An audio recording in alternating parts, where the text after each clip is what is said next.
the EMEA edition, though we appreciate anyone around the world can be watching at any point in time. Welcome back to Cranfield University. Welcome back to the Grenfell Turner Studios. And thanks to our hosts and our team here, Chris, Toby, and everybody behind the scenes who makes this feel possible. We were just chatting a minute ago. If you look back at this, I'm joined by Adam Gray.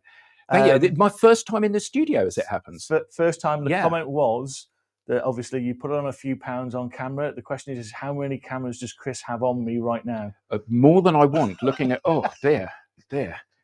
We've got a really interesting show for you today. We're going to talk about neurodiversity, and we have a fascinating guest who I've known for a few years, Dr. Rebecca Jackson. But we're also joined by Alex Abbott. Hi, Alex. Good morning. Good morning, everyone. Great to be here. Looking forward to this show. Good morning to you, Becky. How are you? Having me on, and I hope you're all well as well. So, not throwing you a deep end about this, but I know that you've not been in the country recently. You've been somewhere else. Do you want to tell us where you were? Yeah, I recently trekked to Everest Base Camp for my sins. So yeah, I've not long got back from Nepal, actually. Yeah. Oh, and what was that like?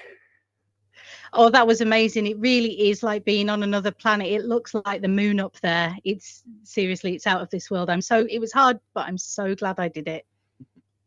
It's interesting. So it's something that I've always wanted to do, trek to Everest Base Camp. But I guess that from what you've just said, base camp isn't in fact base, is it? It's not like you rock up in a tour bus and you're there. So how hard a place is it to get to? So we trekked for 8 days to get there over some quite difficult terrain.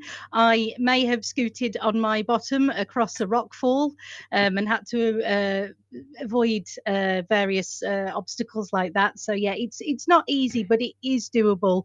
And if I can get up there, then anybody can get up there with a little bit of training and preparation. So it is doable.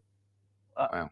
And what motivated you to do it? Because I'm going to be honest, I've always wanted to do that, but I always chicken out at the last minute. What made you do it? Well, there were two things really. One is that I desperately wanted to see Mount Everest with my own eyes and look at the ice fall and have that experience. But the other thing is as well, because I'm a coach and I help people, neurodivergent people, to do hard things or to achieve complex goals. I wanted to be able to show that I could do that as a neurodivergent person and share how I went about doing that. So that was also a big driver for me, Andy. I mean, hat off. I mean, I really admire that. And what we don't want to do in this conversation we were talking about is dive straight into a conversation about neurodiversity and have everyone go, can you help me understand? Yeah, that was a really interesting thing that you said about the first question that we should ask you should be, can you explain what neurodiversity is? Because everybody has an idea of it. But it may be that we're not exactly on the same song sheet with this. So that was a fantastic point that you made, Andy. So can you lay out actually what is neurodiversity so that laymen and women like us can really understand it? Yeah, no problem. So I think when it comes to neurodiversity, then that refers to the whole range of brains that exist within humanity. And when we're talking about neurodivergence, the way that individual people might differ from like the most common type of brain, we might see that people who are neurodivergent have different ways of learning or communicating or experiencing and interacting with the world. And that will be down to maybe how their brain is wired or structured or the way it works. But yeah, that's what neurodiversity is, the range of brains. And then neurodivergence is the way that an individual person's brain is and might differ from the most kind of common type of brain and way of interacting with the world. I hope that helps. Very much so. Yeah, very absolutely. much so. So obviously we're SalesTV, so we're going to put a bit of a lens on this around sales, if that's okay. So how do you think neurodiversity affects a salesperson? I'm dyslexic. I'll lay that out there. I always have been. When I was at school 10 to 45 years ago, I don't think anyone really recognised dyslexia. In some countries, I know a great colleague of Professor Toby Thompson and I over in the supply chain. She's from Turkey, and she said that they still don't recognise, dyslexia as an issue in Turkey. So we live in a world where we're starting, I think, to scratch the surface. But how does it, if you're neurodivergent, how do you cope as a salesperson? What are the things that you are challenged by? Yeah, so it's interesting. So we can look at this in two ways. So the kind of sales environment or being a sales professional can come with a number of challenges for certain people with neurodivergent conditions, and I'll come to some of those in a sec. But also there may be something particular about aspects of sales that actually suit certain types of neurodivergent brains as well. In terms of challenges, I think, for example, I have ADHD, and there does seem to be quite a few people with ADHD in sales positions.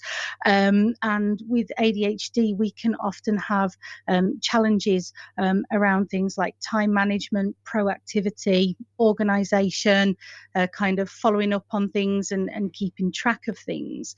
And those are some particular challenges that can not only affect obviously how the person conducts their sales role, but can also affect their well-being and stress levels as well, if they're not able to get or create support with that. So those would be some of the challenges in terms of ADHD. And obviously with dyslexia, there may be challenges around how instructions are given or information is presented, things like that. But really we can look at what we can do to help and support, certainly as leaders, and educate people about how they can help themselves as well where it's appropriate. Becci, I've got a question for you. If I jump in there, I'm a huge supporter of positive mental health in sales, and some of the things that you describe there, I think, well, that's not necessarily a bad thing that salespeople have these traits.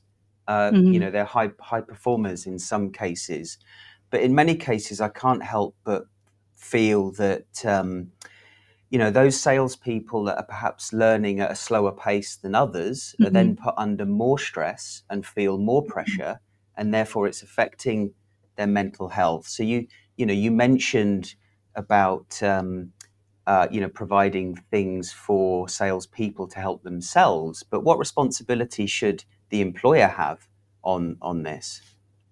Yeah, so I need to caveat this with kind of saying I'm not a HR expert, but we know that organisations do have a legal and I think moral obligation to support their neurodivergent employees to carry out their work in a safe and comfortable and accessible way. And Alex, the figures are horrific. Like I was looking at a study last week that said that 50% of neurodivergent people in the workplace currently believe they are at risk of an imminent burnout, and about 70% are having a current mental health challenge or an ongoing mental health challenge. And so I think certainly sales leaders, managers do have a responsibility, legal and moral, to take an honest kind of look at themselves and say, okay, is this something that I know enough about? Yes or no? Could I undertake some training, and could I learn what people need and how to have discussions with people about what they need, and the kind of tools and techniques and supports that I can put in place as a manager to help them. And I think it's worth saying that there is nothing that you could do to support a neurodivergent sales professional that wouldn't probably benefit other sales professionals as well. It's really funny that you're saying that. Absolutely, because as I was listening to you speak, I was thinking, Andy, you are forever bringing up output from reports and surveys that have been done about how, this many people in sales are suffering from fear of burnout. This many people have got mental health challenges. This many people are feeling stressed. And I was thinking, we're talking about this, or the initial start of the conversation was that this is a uniquely neurodiverse challenge. And it isn't. This is actually everybody in sales.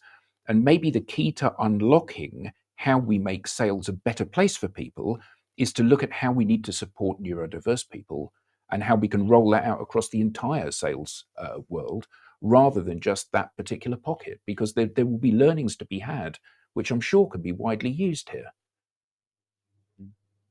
I'd love it if you could Yeah. share that insight you mentioned earlier, the 50% of salespeople suffering with stress, was it? So they consider themselves at risk of an imminent burnout, and Okay. actually that is a really important thing to pick up on, because the thing is that you're right that everybody in a sales role, we all work in that busy, dynamic, ever-changing, ever-chasing the number kind of environment. We all work within that space, but some people have the deck stacked against them in terms of how they can cope. So this is about coping and then being able to thrive.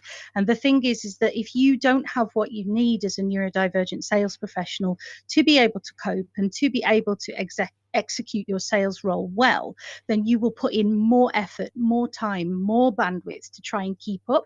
And that is what leads to that increased risk of burnout. Yeah, and this is what I think needs to be talked about more, so sales leaders can understand it and then start to do something about it. So if you can share that insight with me after the show, I'd love to share it in our LinkedIn group.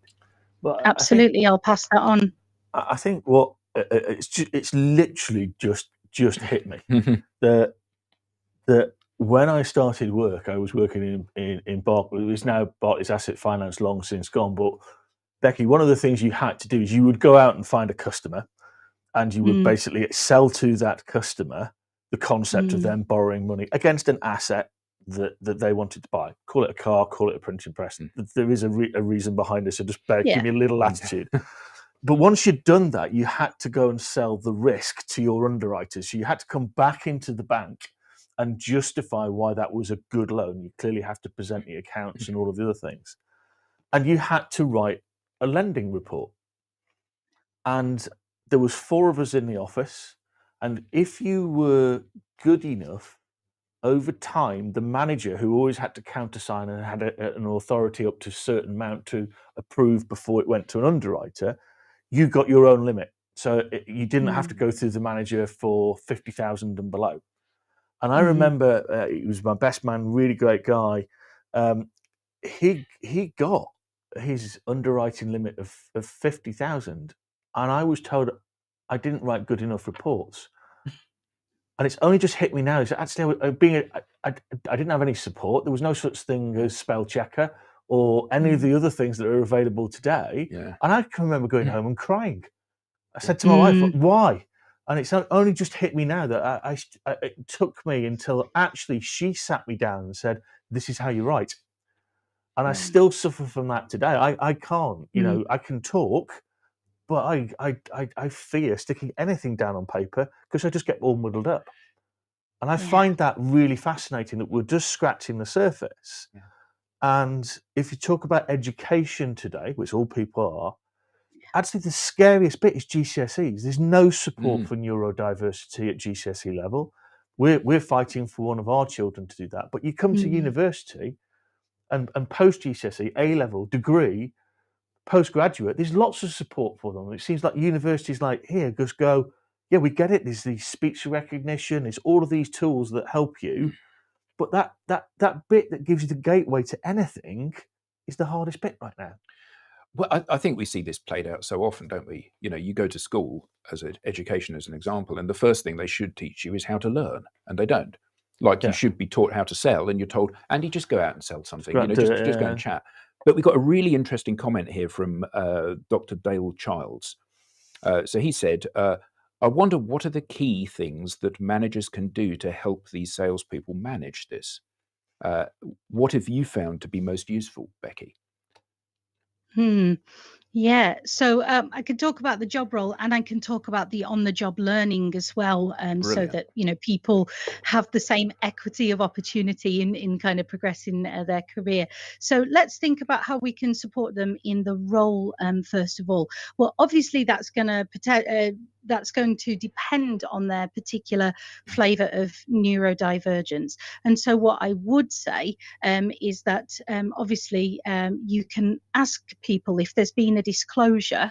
It's okay to kind of ask people what they might need, and also to get help from HR or occupational health if you have that stuff in your organization to go to. But if it is around stuff to do with how do I execute like the practical stuff and the organizing stuff and the stuff that might not be as interesting and engaging as talking to the customer, then what I say to a lot of sales leaders is, when you're working with and coaching these people, it's not about training them on how to sell necessarily.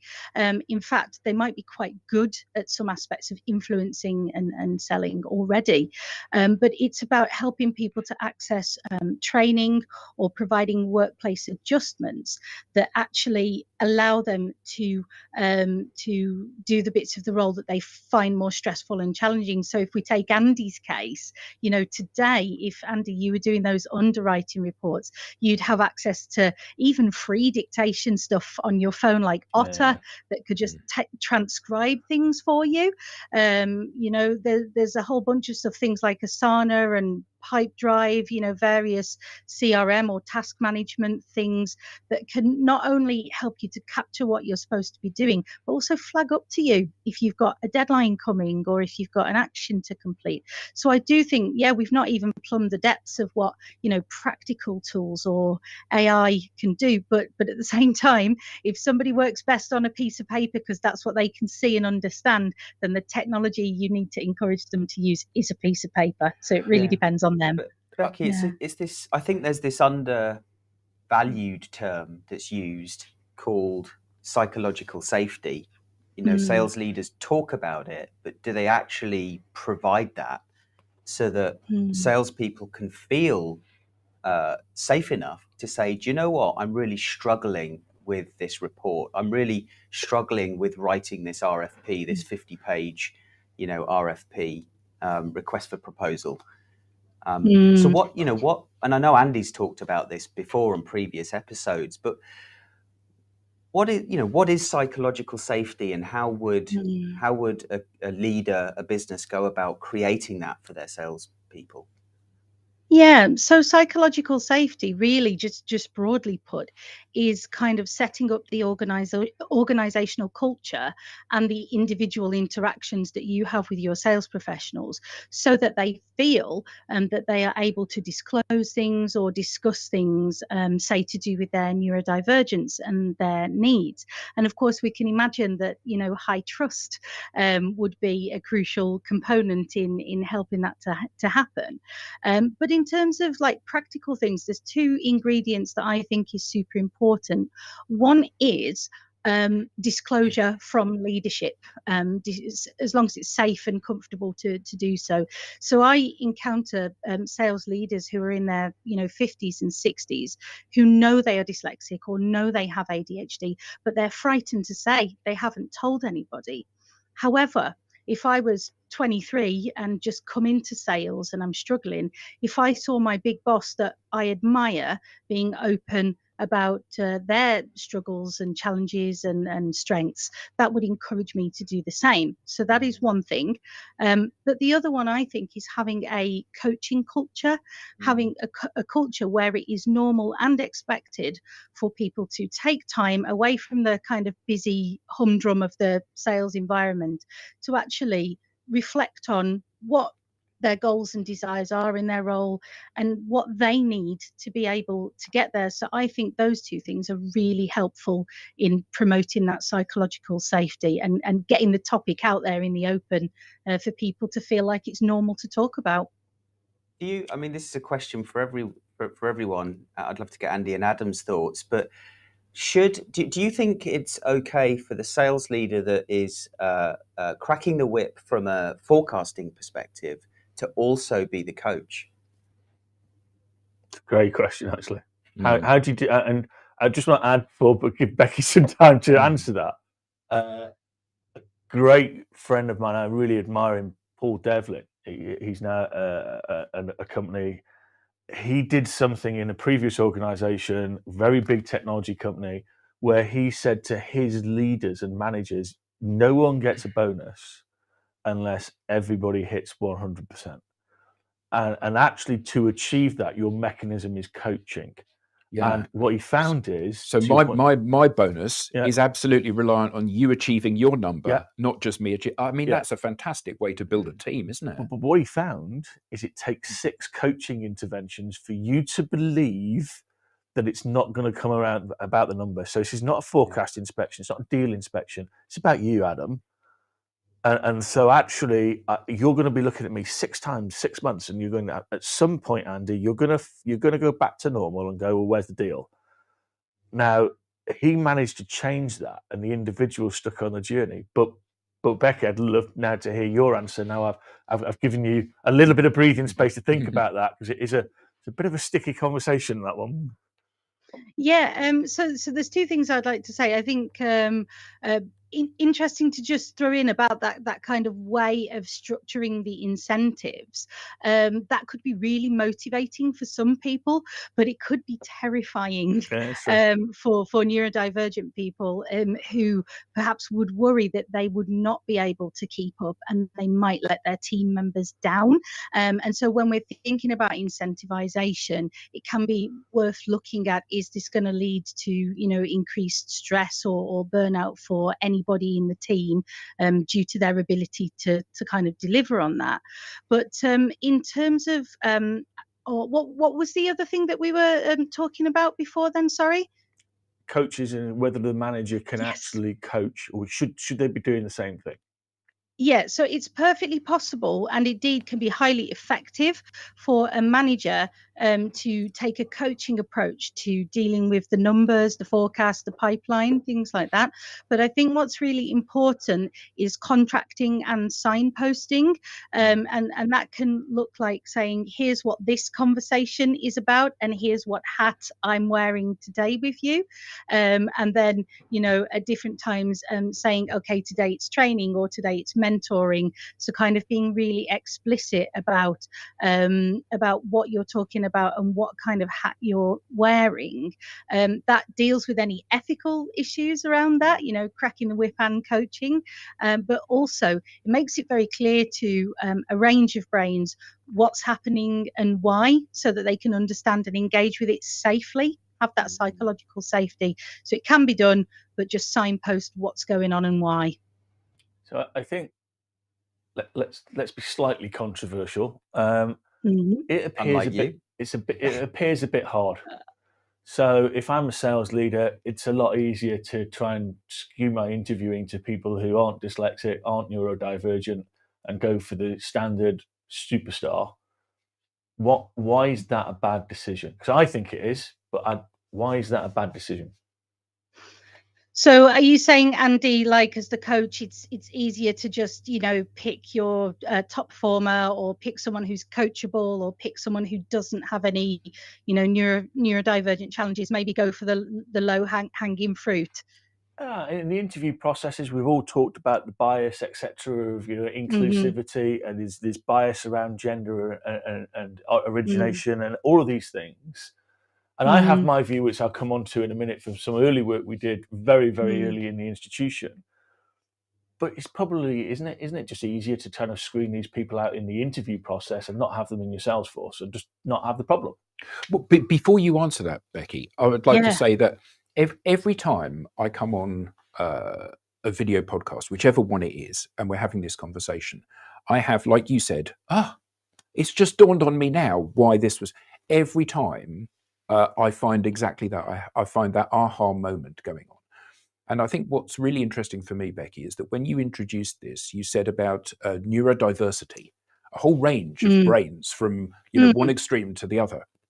And I think that a lot of people, to use the words that you used, Andy, it's like, okay, so we've got like this, we're going to go after this kind of, and I'm going to screen my interviewing process in order that I get just this kind of person, or my coaching techniques for just this kind of person.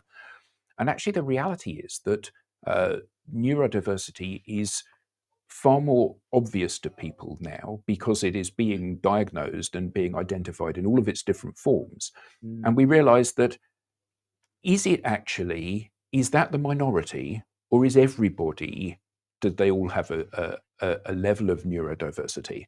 And therefore, these lessons about how you were at the cutting edge of this and how you are creating safe spaces and support and methodologies and tricks and tips that people can use to overcome their own personal challenges. This is crucial for empowering not just neurodiverse people, not just salespeople, but everybody in the workplace and everybody in the human race, isn't it? Yeah.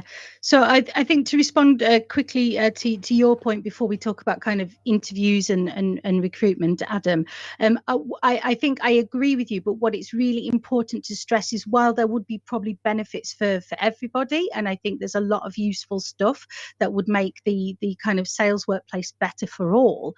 The key point not to lose is that the neurodivergent employees must have those things. It's not a nice to have, and so you would be failing on that legal and moral requirement if those things weren't there.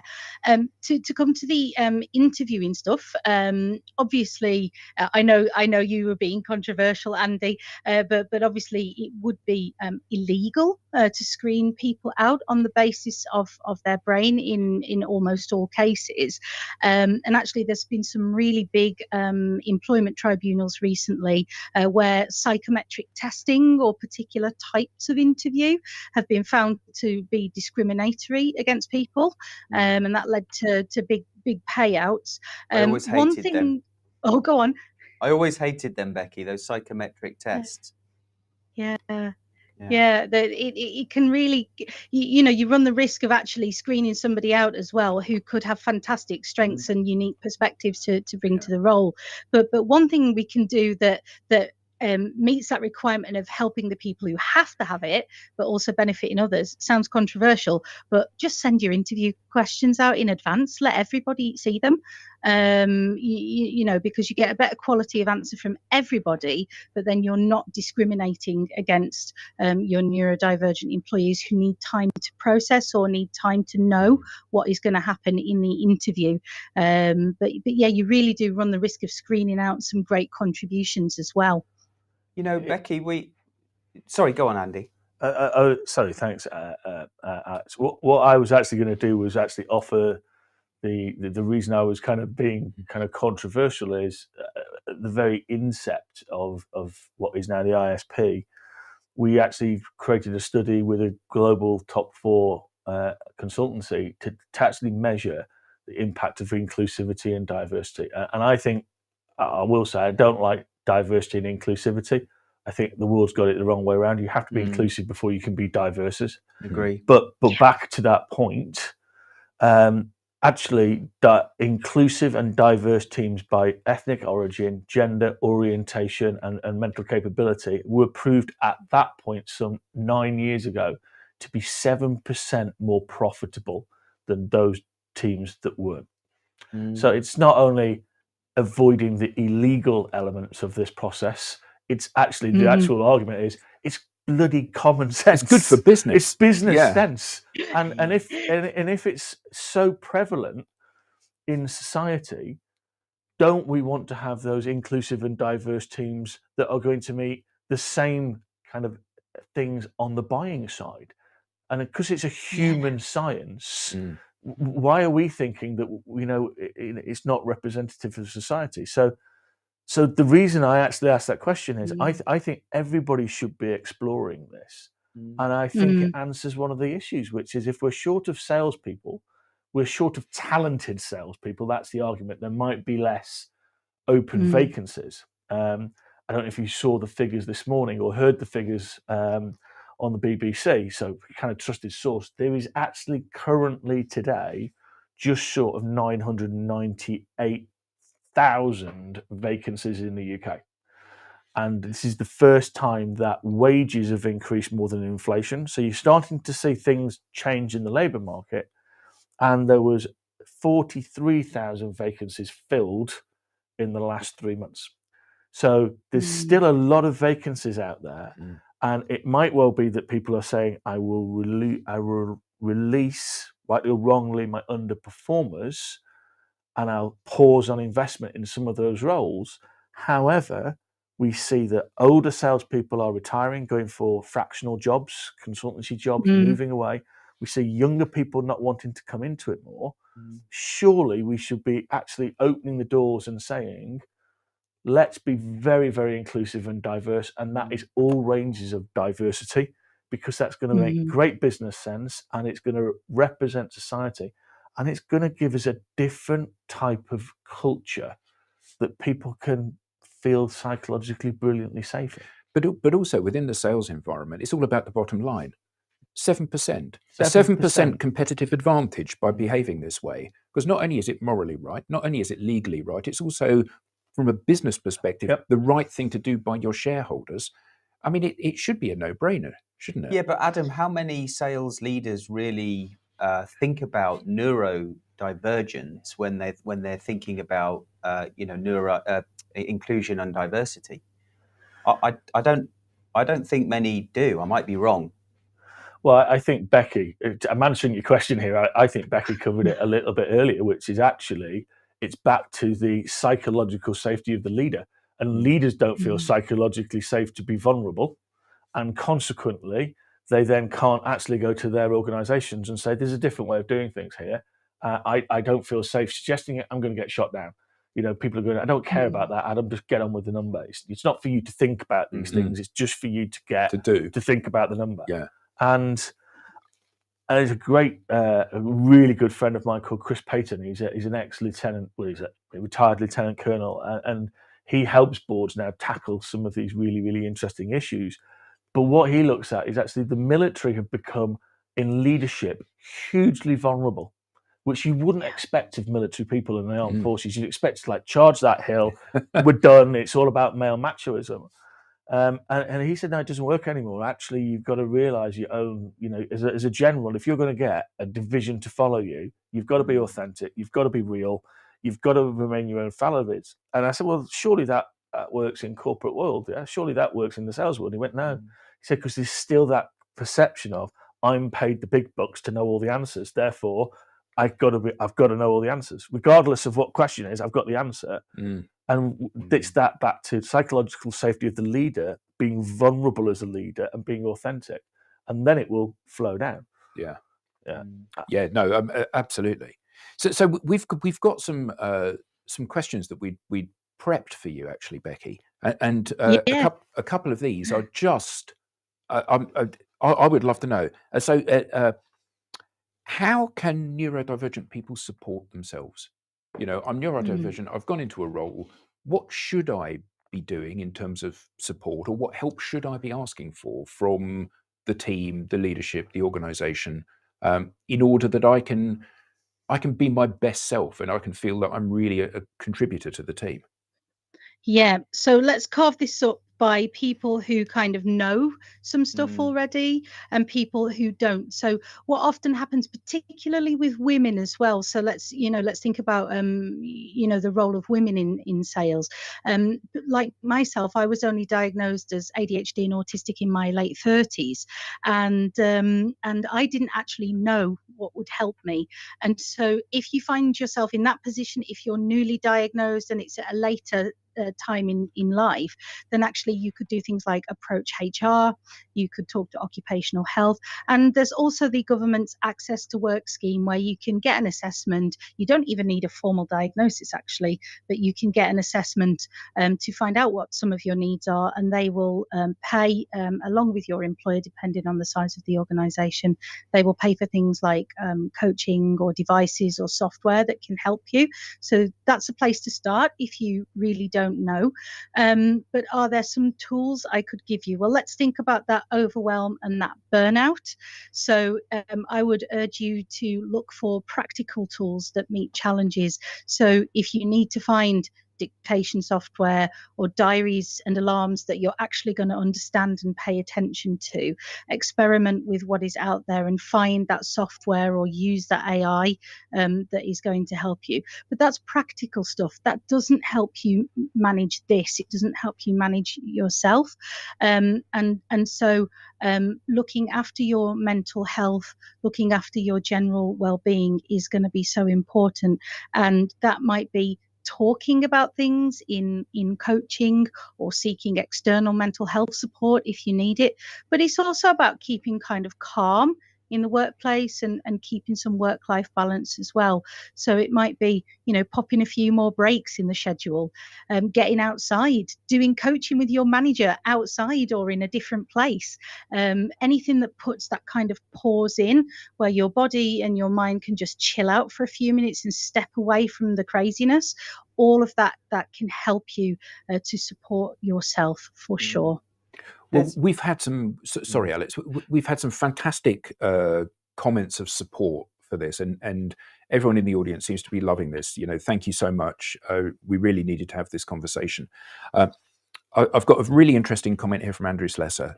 If leaders do not think that being inclusive and diverse with their work, being inclusive and diverse with the pool of selection of the next generation workforce will be dramatically reduced, which obviously is it's common sense, really, isn't it? But from LinkedIn user, and I can't see who this is because of how their security settings are, they've said the following. It has been reported that adults with ADHD are around 60% more likely to be fired, 30% more likely to have ongoing chronic employment issues, and 3 times more likely to quit on impulse. I mean, that's truly shocking, isn't it? I find that astonishing. And I think, the question you asked Becci earlier, Adam, what tools are available to people that are neurodivergent to help them? But what about those people that don't yet know? Yeah. Oh, it's a difficult one, isn't it? Because in reality, again, the aha moment. Somewhat you've just read out. You know me. I'm an impulse guy. Yeah. And occasionally, I will go, right. That's it. I'm off. I'm done. Yeah. And it's actually again in this conversation. It's like a therapy session with all these people. I'll go cry in a minute and have a hug.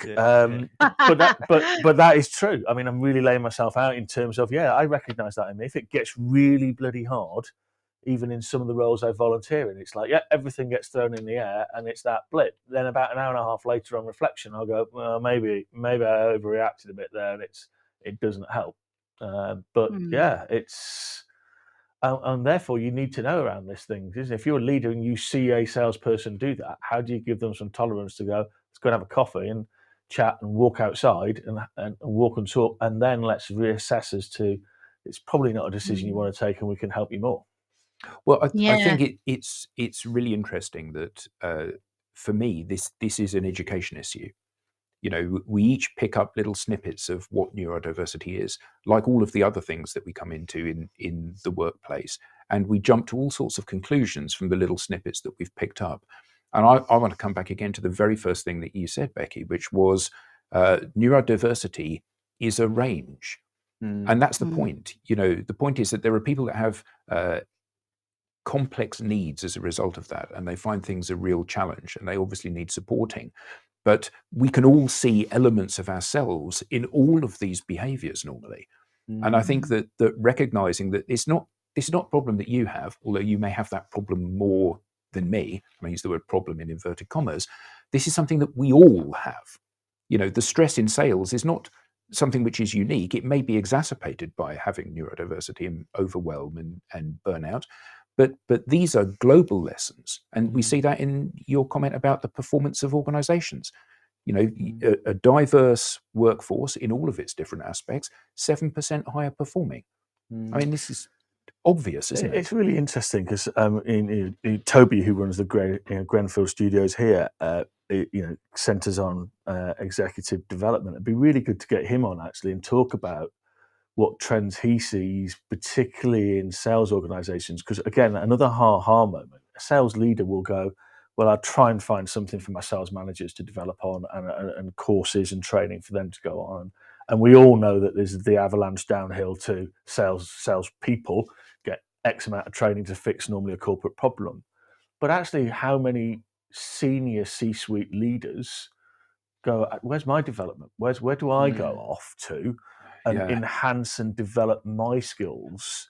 Because I managed before the pandemic and I thought I knew what the world was. Now I've been through this pandemic and whatnot. And I think that answer, I'd love to get Toby's insights on that. And I think that answer is probably down towards 0. I get emerging people will go through MBAs and do various things like that. But actually, when does the C-suite person go away? and go, I want to talk to other C-suites and figure out, they might have a coach themselves, but actually when's their space to go and look inside, creating psychological safety? So Yeah. we've had another great comment from Jess Flack here, which is, don't forget that there are neurodivergent superpowers, ways of working that are incredibly impactful. And I think, again, you know, nowadays in the modern world, the leaders need to be able to identify those superpowers and promote them and embrace those, rather than trying to force people into a box. You know, that's just the way it is. And you're absolutely right. You know, it is about learning these new techniques of managing and getting the best from people. Oh yeah, I mean, I Becky, you know, give you 2 seconds to thought, but I was told that I scared the living bejesus out of most people, because they went, because your brain works in such a way, you see things and the connections of what is possible far quicker than anybody else does. So everybody else sits in the room and goes, "Where's he going? What's he just said?" And I've got no idea how we're going to get there. Becky, what are your thoughts around that? The superpowers and Yeah, so the superpowers kind of framing of stuff is an interesting one.